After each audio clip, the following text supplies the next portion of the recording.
Okay, here we are with Kevin. We are on course talking about some of the things we covered in the short game area in our last lesson.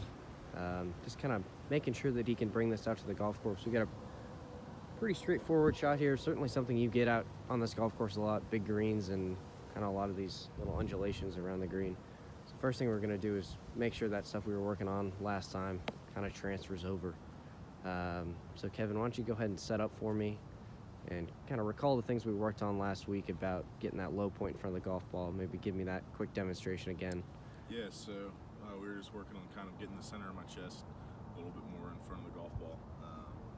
So it's going to feel like it's a little open. That's going to help sort of generate a little extra spin that I don't have right now to kind of make the shot a little easier than I make it right now. So For sure. Go ahead and hit.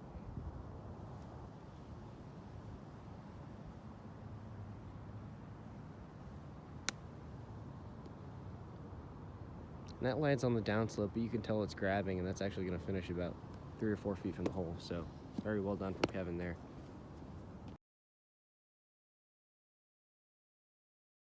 We're here on the golf course with Kevin. We just jumped down from the putting green, kind of giving him a real-world example of the lag putting drill that we worked on earlier.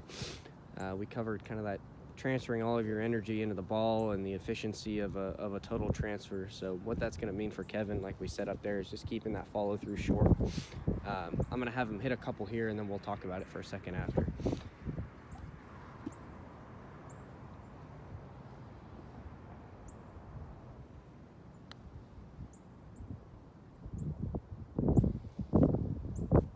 Too bad, a few feet under the hole. We're a little into the wind, so hard to nail that down exactly.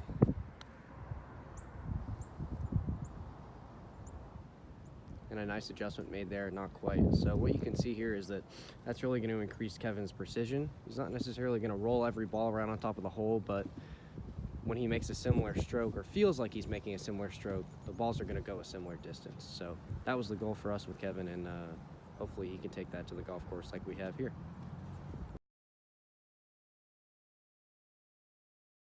So here we are checking in on Kevin's alignment progress.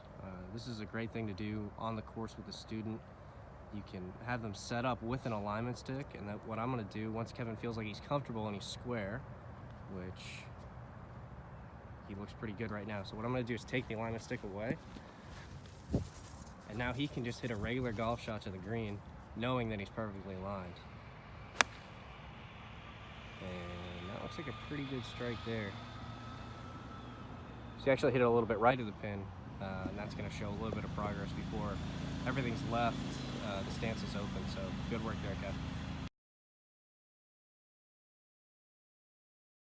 Per usual, we carried that in from the first lesson. We also introduced the idea of the play box and the think box, kind of taking that concept of controlling your tempo, controlling your practice speed that we worked on the first lesson, bringing it onto the golf course.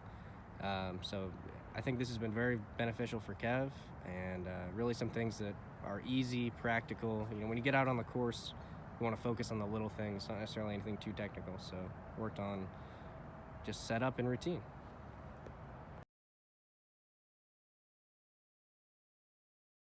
Still going to focus on some of the other things we talked about. Kevin's going to be conscious of his alignment here, but now that he's over the ball, he's in the play box, he's just worried about making a good swing. So see what he does. That was a beauty.